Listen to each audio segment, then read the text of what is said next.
جب صدف کی آنکھ کھلی تو وہ بہت ڈری ہوئی اور گھبرائی ہوئی تھی۔ اس نے جلدی سے پاس پڑے جگ میں سے پانی ڈال کر پیا۔ اتنی سردی کے موسم میں ایک گلاس پانی وہ ایک ہی سانس میں پی گئی تھی۔ اس نے اپنے آپ کو ٹاول سے خشک کیا کیونکہ وہ ایک بار پھر پسینہ سے بھیگی تھی، لیکن اس کے جسم میں درد کی ٹھیسیں اٹھ رہی تھی۔ یہ درد اب صبح فجر تک رہنا تھا اور اس کے بعد یہ کم ہوتا جانا تھا۔ نشانات بھی بالکل اسی طرح آہستہ آہستہ غائب ہو جاتے تھے۔ صدف نے نشانات دیکھنے کے لیے قمیض اٹھائی تو اس کے پیٹ پر آج عجیب طرح کے نیلے رنگ کے نشانات تھے، جیسے چوٹ کے بعد جسم نیلا ہو جاتا ہے۔ وہ کوئی خاص نشان تھا جو صرف آج ہی پیٹ پر بنا تھا۔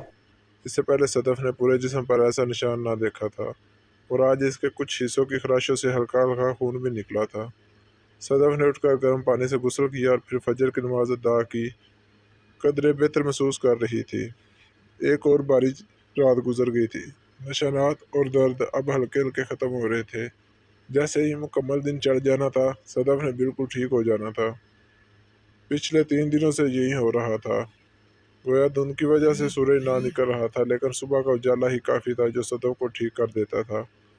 صدف ناشتے کی ٹیبل پر بیٹھی سوچ رہی تھی کہ اب تو نہ سونے والا طریقہ بھی کام نہ آیا ہے۔ اب کیا ہوگا؟ وہ 12 بجے سے لے کر صبح 6 بجے تک سوئی رہی تھی اور اس دوران بس تکلیف میں ہی رہی تھی۔ صدف کو سوچوں میں گم دیکھ کر اس کی ماما نے پوچھا، بیٹا کیا مسئلہ ہے؟ کیوں پریشان ہو؟ کہاں کھوئی ہو؟ کچھ نہیں ماما، بس ایسے ہی، کوئی بھی پریشانی نہیں، مجھے صدف نے جواب دیا اور جلدی جلدی ناشتہ کرنے لگ گئی تھی۔ باقی لوگ بھی ناشتے سے اٹھ گئے تھے اور صدف اپنی گاڑی میں یونیورسٹی چلی آئی تھی، جہاں اس کی دوست تانیہ کلاس کے باہر اسی کا انتظار کر رہی تھی۔ کہاں رہ گئی تھی؟ کلاس میں بیٹھتے ہی تانیہ نے پوچھا تھا، کیونکہ صدف تھوڑی لیٹ ہو گئی تھی۔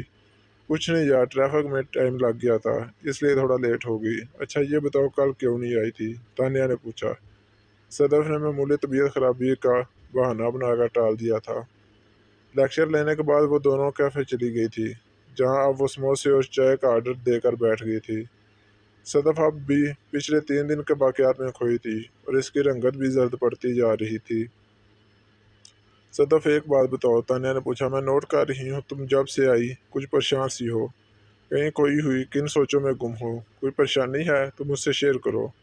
نہیں نہیں تانیہ، ایسی کوئی بات نہیں ہے، صدف نے سنبھالتے ہوئے بات بنائی تھی۔ کوئی تو بات ہے، آخر دوست ہوں تمہاری، چہرہ دیکھ کر سمجھ آ جاتی ہوں کہ تم کب پریشان ہوتی ہو، بتاؤ نا یار۔ تانیہ کے اصرار پر صدف نے اس کو بتانے کا فیصلہ کر لیا تھا، یہ سوچ کر کہ 100 سے بھلے 2 ہو سکتا ہے یہ میری کچھ مدد کر دے۔ صدف نے پچھلے 3 دن اور رات کی ساری تفصیل تانیہ کو بتا دی۔ یہ سب بتاتے ہوئے صدف کی آنکھوں سے آنسو گالوں سے بہتے ہوئے ہونٹوں تک آ گئے تھے۔ تب تانیہ نے آگے بڑھ کر اس کے گلے سے لگایا اور چپ کروایا، صدف میری جان، دیکھو تم پریشان نہ ہو، میں ہوں نا تمہارے ساتھ، ہم دونوں مل کر کوئی نہ کوئی حل نکال لیتے ہیں۔ اب صدف کے ساتھ تانیہ بھی چپ کر کے سوچ میں گم تھی کہ کیا کیا جائے۔ تب تانیہ کے ذہن میں ایک بات آئی۔ اس نے صدف کو بولا کہ میرے ایک بھائی ہے، نعیم بھائی اس کا نام ہے، اور وہ میرے کزن بھی ہے، ہمیں ان سے ہیلپ لینی چاہیے، انشاءاللہ وہ ہمیں اس مسئلہ سے ضرور نکال دیں گے، مجھے پورا یقین ہے، تم چلو ابھی میرے ساتھ۔ یہ کہہ کر تانیہ صدف کو لے کر باہر چلی آئی اور پھر صدف نے اپنی گاڑی نکال لی۔ ابھی گھر جانے میں کافی ٹائم تھا، اس لیے صدف زیادہ پریشان نہیں تھی اور وہ خود بھی چاہتی تھی کہ وہ اس مسئلے سے نکلے، اس لیے تانیہ کے کہنے پر وہ اس کے ساتھ جانے پر رضامند ہو گئی تھی۔ کہاں چلنا ہے؟ صدف نے پوچھا۔ ادھر ہی، تھوڑی ہی دور جانا ہے، ان کے آفس میں، ان کا اپنا فلٹر واٹر کا پلانٹ ہے اور وہ آفس میں ہی ہوں گے۔ تقریباً 20 منٹ کے بعد وہ آفس کے باہر کھڑی تھی۔ تانیہ نے نعیم بھائی کو کال کر کے آنے کی اطلاع دے دی تھی، پھر انہوں نے اپنے آفس بلا لیا تھا۔ بالکل سادہ سا اور سلیقے سے ڈیکوریٹ آفس تھا۔ نعیم بھائی خود بھی تقریباً 30-35 کے ینگ ہی لگ رہے تھے، چہرے پر ہلکی سی شیو تھی اور انہوں نے پینٹ شرٹ زیر بے تن کی تھی۔ صدف نے ایک نظر ان کی پرسنالٹی پر ڈالی اور پھر حیران ہو کر تانیہ کی طرف دیکھا۔ نظروں ہی نظروں میں سوال تھا کہ یہ بھلا میری مدد کیسے کریں گے؟ تب تانیہ نے آنکھوں سے اطمینان اور یقین ظاہر کیا تھا کہ بھروسہ رکھو، سب بہتر ہوگا۔ صدف سوچ رہی تھی کہ نعیم بھائی کوئی 40-50 سال کے درویش آدمی ہوں گے جو تسبیح وغیرہ پکڑے ہوں گے، لیکن یہاں ایسا کچھ نہیں تھا، جہاں ایک مکمل آفس اور پریکٹیکل ٹائپ بندہ بیٹھا تھا۔ خیر، صدف اور تانیہ سے سلام دعا کے بعد نعیم بھائی نے ان کے لیے چائے کا کہا، کیونکہ سردی آج بھی کافی تھی۔ جی تانیہ، خیریت ہے؟ آج اچانک کیسے آنا ہوا؟ نعیم بھائی کے پوچھنے پر تانیہ نے مختصر بتایا کہ بھائی میں اور صدف ایک ہی کلاس میں پڑھتی ہیں اور صدف میری بہت اچھی دوست بھی ہے۔ اس کے ساتھ پچھلے 3 سے 4 دنوں سے عجیب و غریب واقعات پیش آ رہے ہیں کہ یہ جب رات کو سوتی ہے تو کچھ چیزیں سے تنگ کرتی ہے، جبکہ جاگنے پر اس کے جسم پر نشانات ہوتے ہیں اور جسم بھی درد کرتا ہے اور صبح کو سب نشانات غائب ہو جاتے ہیں۔ یہ بہت پریشان ہے اور ڈری ہوئی ہے۔ اس نے گھر میں بھی کسی کو کچھ نہیں بتایا کہ وہ پریشان نہ ہوں، اور یہ لاہور کی ایک سوسائٹی میں نئے نئے شفٹ ہوئے ہیں۔ تانیہ اتنا بتا کر خاموش ہو گئی۔ تب نعیم بھائی نے کہا، جیسے تانیہ میری چھوٹی بہن ہے، بالکل ایسے ہی آپ بھی میری چھوٹی بہن ہے، اور اب آپ کو ڈرنے کی کوئی ضرورت نہیں۔ وہ جو کوئی بھی ہے انشاءاللہ آپ کو مزید پریشان نہیں کرے گا۔ آپ مجھے یہ بتائیں کہ سونے کے علاوہ تو آپ کو کوئی پریشانی نہیں ہوتی؟ مطلب کوئی ڈر خوف تو نہیں محسوس ہوتا؟ یہ کوئی چیز دکھائی دیتی ہو؟ نہیں ایسی تو کوئی بات نہیں نعیم بھائی، بس رات کو ہی یہ سب ہوتا ہے۔ ہاں کل رات میں سوئی نہیں تھی، لیکن مجھے لگا تھا جیسے مجھے کسی نے زبردستی ڈرا کر سلا دیا ہو۔ چلے ٹھیک ہے۔ یہ کہہ کر نعیم بھائی نے اپنے ٹیبل سے ایک بیگ نکالا اور اس میں سے ایک تعویذ نکال کر صدف کو دیا کہ اس کو آپ نے گلے میں ڈالنا ہے اور اتارنا نہیں کسی صورت میں بھی، نہاتے ہوئے بھی نہیں۔ اور رہی بات میری، میں چاہے دکھنے میں عمل نہیں لگتا، لیکن انشاءاللہ اللہ نے چاہا تو آپ کو مسئلہ ضرور حل ہوگا، کیونکہ لازمی نہیں لمبا چوگا پہن کر، تسبیح لٹکا کر اور داڑھی رکھ کر ہی خدمت کی جائے۔ مخلوق کی ایسے بھی صاف ستھرے انداز میں اپنے کام کے ساتھ مخلوق خدا کی خدمت کی جا سکتی ہے۔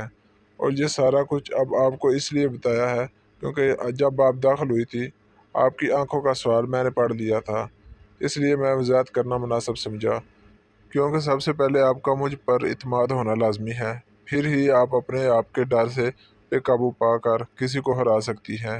اب آپ جائیں، اور اگر رات کو کوئی واقعہ ہوا تو صبح لازمی مجھے بتائیے گا، پھر اس کا کوئی اور حل سوچیں گے۔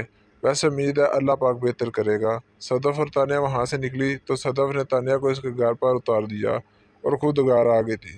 تعویذ اب اس کے گلے میں، وہ خود کو تھوڑا بہتر محسوس کر رہی تھی، ایسا جیسے کسی نے اس کے گرد اثار بنا دیا ہو۔ اور وہ گھر آئی، ماما سے ملی، چھوٹے بہن بھائی بھی اسکول سے آ گئے تھے، بابا ابھی آفس سے نہیں آئے تھے۔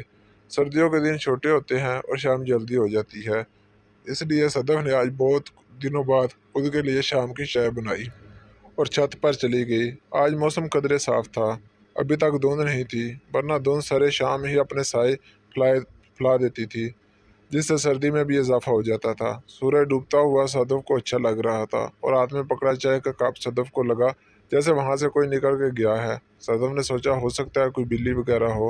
اس نے چائے ختم کی اور نیچے جانے لگی۔ اچانک ایسے لگا جیسے بلی کے چیخنے کی آواز آئی ہو۔ اس نے پیچھے مڑ کر دیکھا تو کالا بلا وہاں کھڑا تھا، جو صدف کے پیچھے دیکھنے پر وہاں سے بھاگ گیا۔ صدف کو کچھ غیر محسوس سا لگا، کیونکہ یہ عام سائز سے بڑا تھا، اور جو ایک عجیب بات تھی، دوسرا اس کا گھورنا بھی عجیب تھا۔ صدف یہیں سوچتے ہوئے نیچے آ گئی تھی اور پھر اپنے روم میں چلی گئی۔ شام کو بابا آئے تو سب لوگوں نے مل کر کھانا کھایا اور گپ شپ بھی ہوئی تھی۔ کھانے کے بعد سب نے چائے پی اور پھر بابا کو ایک ضروری کال آئی، وہ اٹھ کر چلے گئے، جبکہ میں اور ماما برتن سمیٹنے لگ گئی تھی۔ تب تک 9 سے اوپر ٹائم ہو چکا تھا۔ جیسے جیسے ٹائم بڑھ رہا تھا صدف کو آنے والے وقت کا احساس ہو رہا تھا۔ صدف نے اب اپنے کمرے میں پہنچ کر ڈریس چینج کیا اور یونیورسٹی کا تھوڑا کام کرنے لگ گئی۔ تقریباً 11 بجے کے قریب صدف کو نیند آ گئی تو وہ اپنے بستر پر سونے کے لیے لیٹ گئی۔ 12 بجے سے کچھ اوپر کا ٹائم تھا کہ صدف کی آنکھ ایک عجیب سے شور سے کھلی۔ صدف نے آنکھ کھول کے جب شور کی جانب دیکھا تو اس کی چیخ نکلتے نکلتے رہ گئی تھی۔ بڑی مشکل سے اس نے اپنے منہ پر ہاتھ رکھ کر چیخ روکی، لیکن صدف کے دیکھتے ہی جو بھی کچھ بھی تھا غائب ہو گیا تھا۔ صدف نے بس اتنا دیکھا تھا کہ ایک عجیب المخلوقات جانور نما بلا بیڈ کے اینڈ پر دوسری طرف منہ کر کے بیٹھی تھی، جو شور پیدا کر رہا تھا وہ دراصل اس کی لمبی سی دم کا تھا، جو وہ زمین سے اٹھا کر بیڈ کے ساتھ مار رہی تھی، اس لیے یہ عجیب سا شور تھا۔ اور بیڈ ہلکا ہلکا جھولے لے رہا تھا، اس کا رنگ بھی عجیب سا تھا، کالا اور بری میل۔ صدف کو سمجھ نہ آ رہی تھی کہ وہ کیا تھا، لیکن ایک بار وہ ضرور ڈر گئی تھی۔